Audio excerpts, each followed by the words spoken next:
বাসা থেকে হচ্ছে খাবার রান্না করে দিছে আম্মু। তো দেখি খাবার কি কি আছে। বাবা এখানে হচ্ছে এটা হচ্ছে পোলাও চাল দিয়ে মুগ ডাল দিয়ে তারপর হচ্ছে এটা কি বলে মানে খিচুড়ি না ডিম খিচুড়ি মানে পোলাও চালটা রান্না করছে এটা। উপরে হচ্ছে বেরেস্তা সাথে হচ্ছে ডিম দিয়ে দিছে।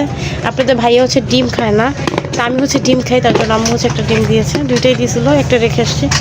এখানে হচ্ছে ইলিশ মাছ ভাজা, চিংড়ি মাছ ভাজা, সাথে হচ্ছে বোম্বাই মরিচ।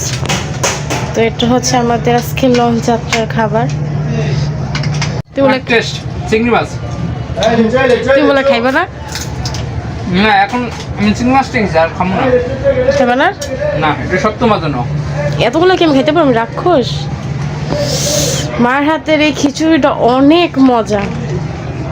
যখনই আমরা লঞ্চে আসি মা এরকম করে খিচুড়ি রান্না করে দিতে কই, অনেক মজা। মুন্না যখন কে যায় না তখন রান্না করে দেয়, মুন্নারে হচ্ছে ডিম ভুনা করে দেয় আর এই রান্নাটা করে দেয়, অনেক অনেক মজা। আপনি না খেলে বুঝতেই পারবেন না।